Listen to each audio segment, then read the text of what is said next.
তো বন্ধুরা, finally nothing phone 4a এর অফিসিয়াল লুক চলে এসেছে এবং তার সঙ্গে ফোনটির কনফার্ম ডিজাইন আর ফিচার্সও বাইরে চলে এসেছে। ইন্টারনেটে শোনা যাচ্ছিল যে এইবার ক্যামেরার ডিজাইন ভার্টিক্যাল হতে পারে, তবে আসল ছবি সামনে আসার পর পরিষ্কার বোঝা যাচ্ছে যে এইবারও আগের মতোই ক্যামেরার মডিউল হরাইজন্টাল রাখা হয়েছে, ভার্টিক্যাল নয়। এবং এইবারও ব্যাক প্যানেল পুরোপুরি ট্রান্সপ্যারেন্ট রাখা হয়েছে, যা আগের সিরিজের তুলনায় আরো ক্লিন ও রিফাইন্ড লুক দেয়। ক্যামেরার মডিউলে আগেকার গোলাকার স্টাইল বাদ দিয়ে এইবার ন্যাচারাল ও ক্যাজুয়াল লুক দেওয়া হয়েছে। মোবাইলটির ডিজাইন আগের বছরের মডেলের তুলনায় এইবার আরো মিনিমাল রাখা হয়েছে। পাশাপাশি ডিভাইসটিকে আগের থেকেও লাইট ওয়েট করে আরো বেশি স্লিম ও হালকা লুক দেওয়া হয়েছে, যাতে হাতে ধরতে বেশি আরামদায়ক এবং ব্যবহারে আরো বেশি সুবিধাজনক হয়। নাথিং ফোন 4a তে সব থেকে বড় পরিবর্তন করা হয়েছে এর গ্লিফ বার এ। আগের মতো এলইডি স্ট্রিপ না দিয়ে এবার দেওয়া হয়েছে 9টি আলাদা আলাদা ইন্ডিভিজুয়াল এলইডিস। এই এলইডি গুলোর জন্য নোটিফিকেশন ও লাইটিং ইফেক্ট আরো বেশি নির্ভুল ও আকর্ষণীয় দেখাবে।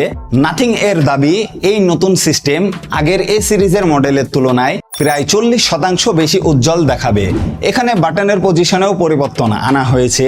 আগের 3a মডেলে পাওয়ার বাটনটি ভলিউম বাটনের নিচে ছিল, তবে এইবার সেটা বদলে দেওয়া হয়েছে। পাওয়ার বাটন রাখা হয়েছে বাঁ পাশে আর ভলিউম বাটন রাখা হয়েছে ডান পাশে।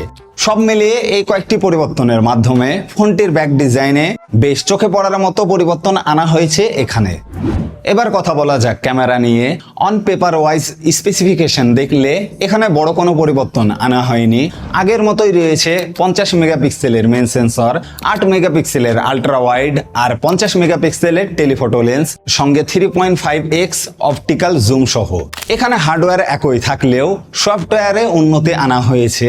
নাথিং এর true lens engine image processing এ আরো উন্নতি করবে বলে দাবি করছে, যার ফলে ডাইনামিক রেঞ্জ আরো ভালো হবে, কালার আরো নিখুঁত ও ব্যালেন্স দেখাবে আর নাইট মোডেও ছবি আরো পরিষ্কার দেখাবে।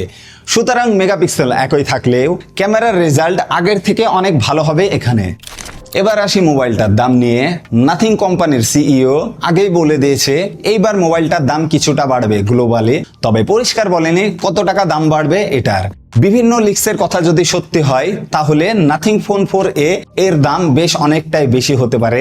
নাথিং ফোন 3a যে দামে লঞ্চ হয়েছিল তার থেকেও অন্তত পক্ষে 5 থেকে 6 হাজার টাকা বেশি দাম হবে মোবাইলটার। আর লঞ্চ ডেট নিয়ে কথা বললে এটি 5ই মার্চ লঞ্চ হয়ে যাবে অফিসিয়ালি। সব মিলিয়ে যদি বলা যায় এটি একটি বড় ধরনের আপগ্রেডের চেয়ে ডিজাইন কেন্দ্রিক আপগ্রেড বলে বেশি মনে হচ্ছে। নতুন গ্লিফ বারই এখানে সব থেকে বেশি নজর কাড়া পরিবর্তন। পারফরমেন্সে উন্নতি আনা হয়েছে, তবে সেটি ধাপে ধাপে। ক্যামেরার ক্ষেত্রে নতুন হার্ডওয়্যারের পরিবর্তে সফটওয়্যারের উন্নতির উপরেই বেশি নির্ভর করা হয়েছে।